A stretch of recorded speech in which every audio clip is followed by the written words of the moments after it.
The year was 1989, and the quiet town of Milford carried on like any other small American town.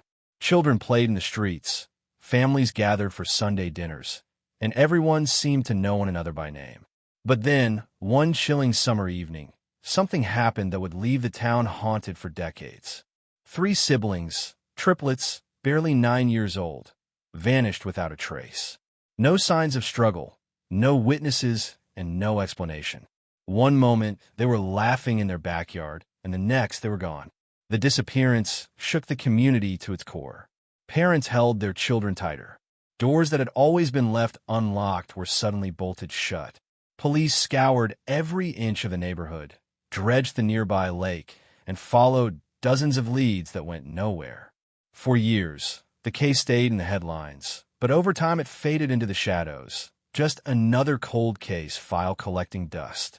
For the parents of the triplets, though, the silence was unbearable. They never moved away, never gave up hope. Every birthday, they left 3 candles burning in the window, praying their children would somehow come home. As the decades passed, the house where the triplets once lived became something of a local legend. Whispers about curses, secrets, and cover-ups spread from one generation to the next. Some believed the children had been taken. Others whispered of something darker, hidden in the very walls of the house itself. But no one could ever prove it. And then, 35 years later, everything changed. During a renovation of the old family home, a contractor made a discovery that would stop him cold. Behind a section of drywall, tucked away where no one was supposed to look, something was hidden, something that had been waiting all this time. What was sealed inside that wall would finally answer the question that had haunted Milford for over 3 decades. What really happened to the triplets? But as the truth came to light, it wasn't relief that followed. It was horror. Because sometimes the answers we've been searching for are far more terrifying than the mystery itself. And when the wall finally revealed its secret, the fate of the triplets was nothing like anyone had imagined. The question is, are you ready to hear what was found inside?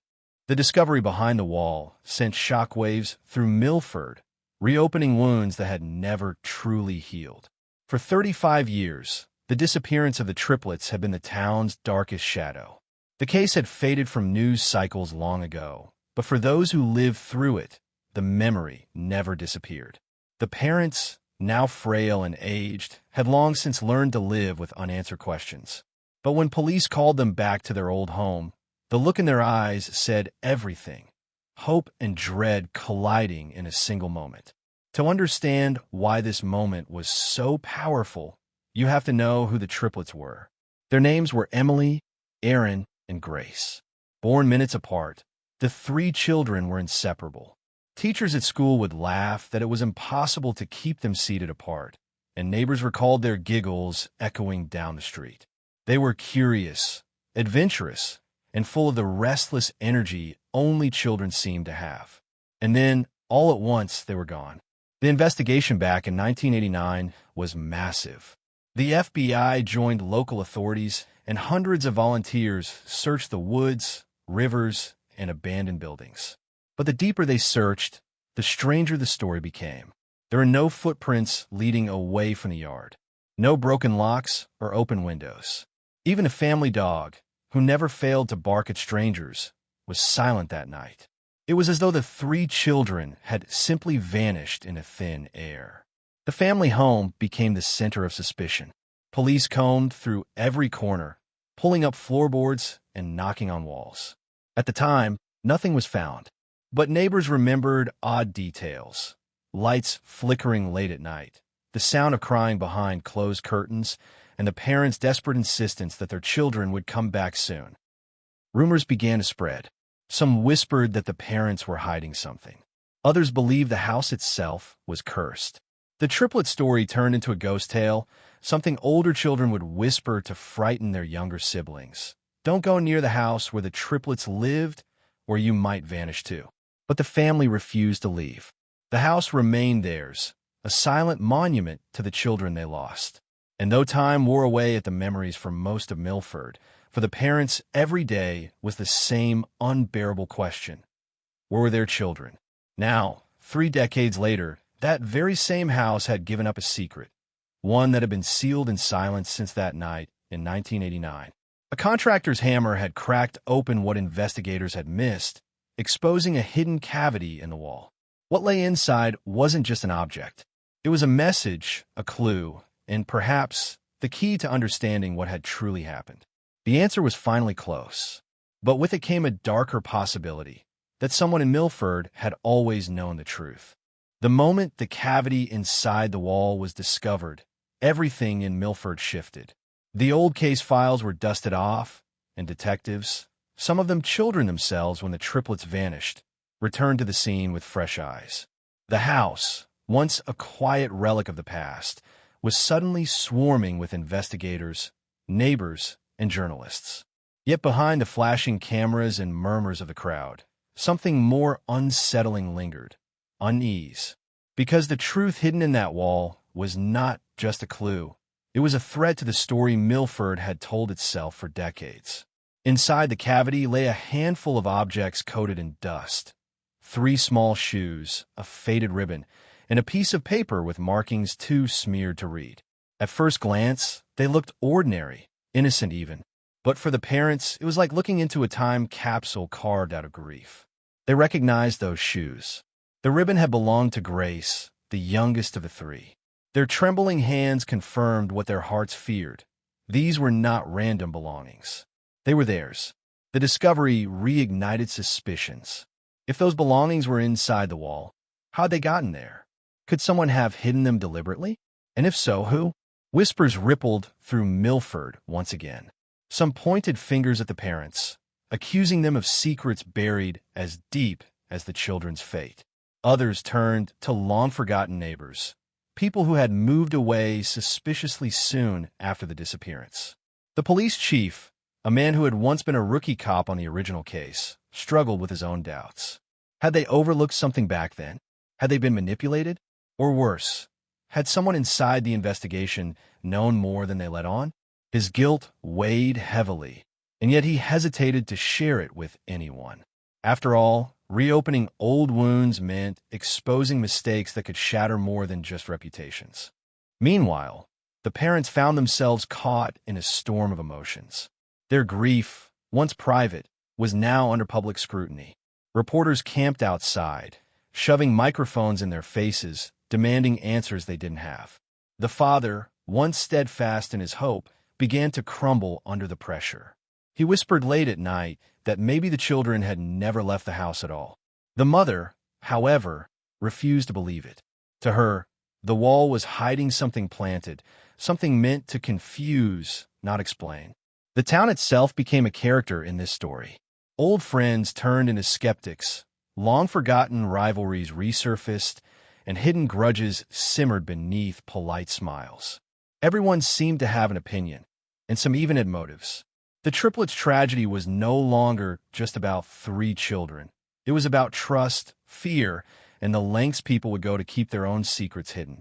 And as investigators sifted through the dust of the hidden wall, one small detail went unnoticed by most. Etched faintly into the wood behind the plaster were markings. At first, they looked like scratches. But when the light hit them just right, they resembled letters. Letters that no one had yet deciphered. Was it a message? A name? Or a final attempt by someone? Maybe even the triplets themselves? To be heard? Whatever it was, it promised that the story was far from over. The days after the wall was opened felt unreal, as though Milford itself was holding its breath.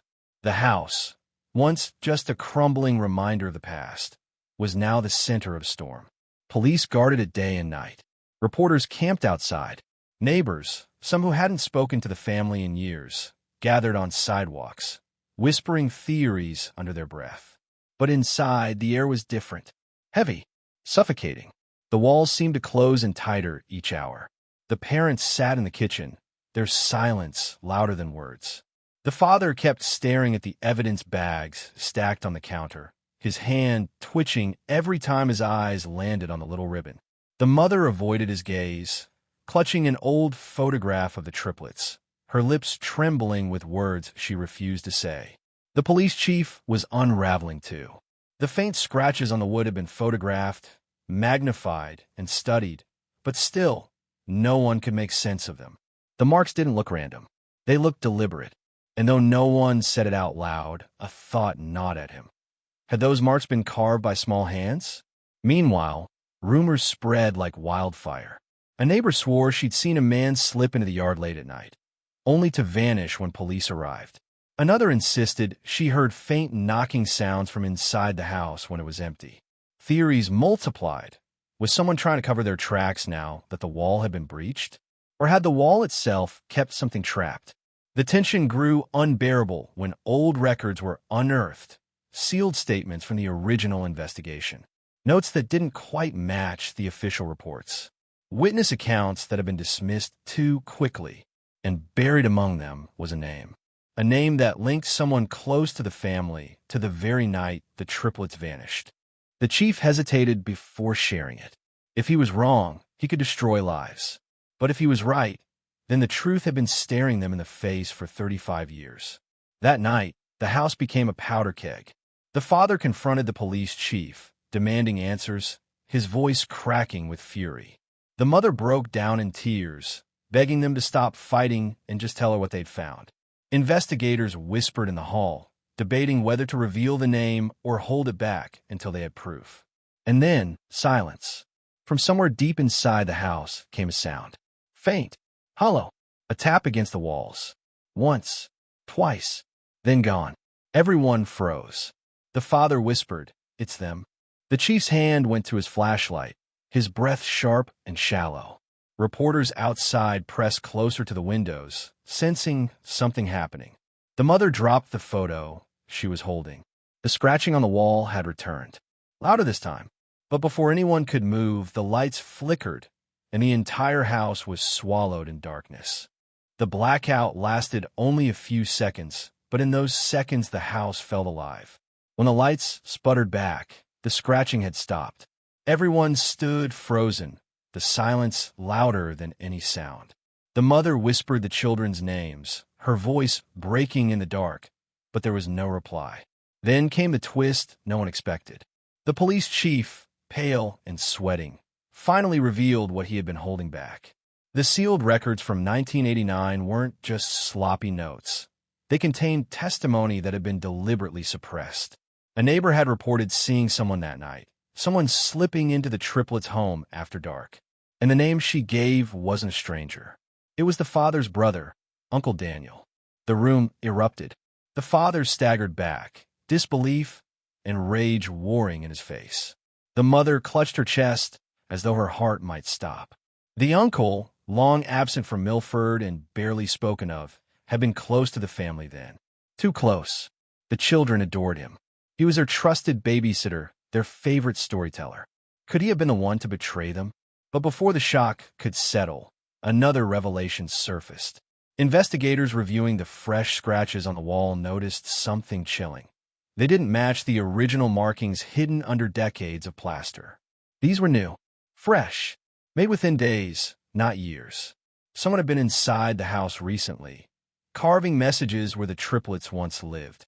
The theory shifted like quicksand. If Uncle Daniel had taken them, why were there fresh marks now? Unless someone else was continuing what he started.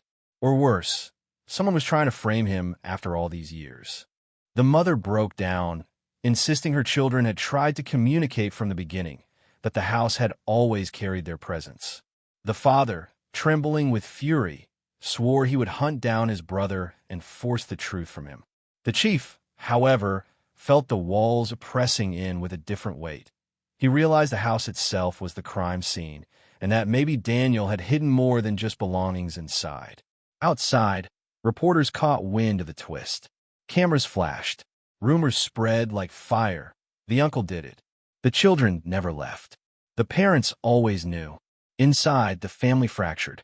The mother clung to the belief that the scratches were her children reaching out, begging not to be forgotten. The father raged at the chief for withholding evidence, convinced they had wasted 35 years chasing the wrong trail. And the chief, haunted by his own complicity in burying the testimony, saw only one path forward. They had to break open the house completely, every wall, every hidden space.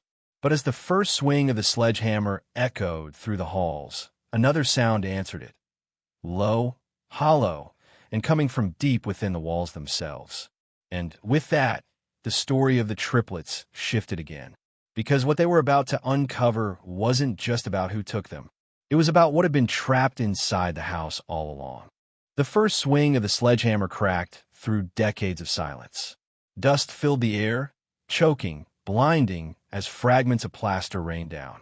Every blow echoed like thunder in the bones of the house, until at last the wall gave way. Behind it lay a hidden chamber. The beam of a flashlight cut through the darkness, revealing shelves lined with dusty boxes, children's drawings curling with age, and small belongings that had once been bright with color. Dolls, toy cars, notebooks, all tucked away as if someone had tried to preserve them. But at the center of the room was something far worse. 3 child-sized chairs, arranged in a circle, bound together with frayed rope. Time had eaten away at the fabric, but the sight was enough to still every heart in the room. The parents collapsed to their knees. The mother's sobs filled the space, raw and breaking, while the father could only stare, his face frozen in horror. The evidence was undeniable. This chamber had been made for the triplets. They had been hidden here, inside their own home. But then came the detail no one expected. Carved into the wooden floor beneath the chairs were names. Emily, Aaron, Grace, scratched by a child's unsteady hand. And next to them, a 4th name. Not the uncles, not the parents. A name that belonged to someone who had been there all along. The police chief. The room fell into chaos. The chief stammered, insisting he had nothing to do with it, that he had never even known this chamber existed. But the markings told a different story. The children had written his name themselves, whether in fear, desperation, or something else. No one could deny what the evidence suggested. The betrayal hit harder than any hammer strike. For 35 years, the man who had led the search, the man who claimed to fight for justice, had been tied to the very crime he swore to solve. The father lunged at him, rage pouring out after decades of grief, but officers pulled him back. The mother collapsed against the wall, whispering her children's names over and over. And just when it seemed the truth had finally settled, one final twist emerged. Among the boxes, investigators found a small cassette tape, labeled in a child's handwriting, "Don't forget us." When they played it, a faint recording filled the air. Children's voices, singing softly, trembling, as though rehearsing a memory. And in the background, another voice, low and familiar, coaxing them to be quiet. The tape ended in silence. The truth was undeniable. The house itself had kept the children's final message safe, waiting all these years to tell the world. The case was closed, the mystery resolved, but for Milford, the real horror was knowing the enemy had never been outside their town. He had been inside it all along. And for the parents, the candlelit windows that had burned for 35 years finally went dark. The hidden chamber was sealed off, preserved now as evidence, but the echoes of its discovery rippled far beyond the walls of that house. For the first time in 35 years, the parents no longer carried the unbearable burden of uncertainty.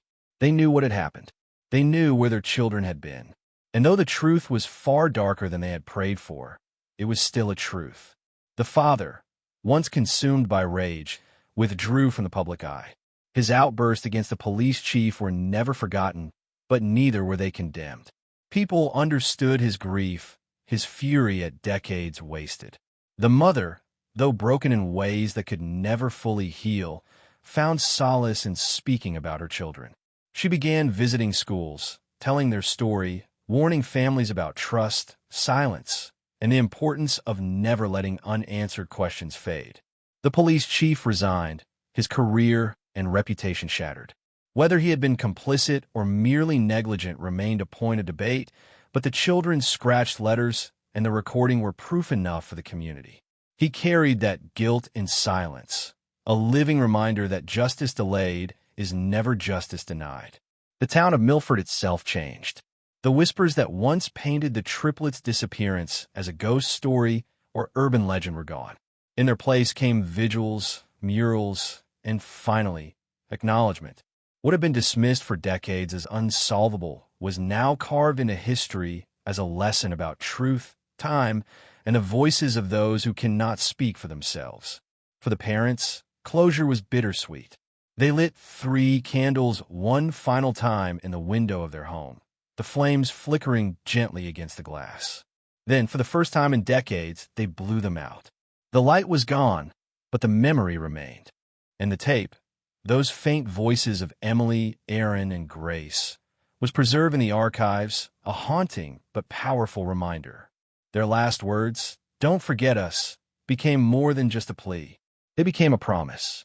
The town would not forget. The parents would not forget. And neither should we. Because the story of the triplets is more than a mystery solved. It is a reminder of how fragile trust can be, how silence can bury the truth, and how even walls can keep secrets. As you leave this story behind, remember, not every disappearance is unsolvable, and not every silence should remain unbroken. Sometimes the voices of the past are still speaking. We just have to be willing to listen. Don't forget us. And if this story moved you, share it, keep their memory alive, and never stop asking the questions others leave unanswered.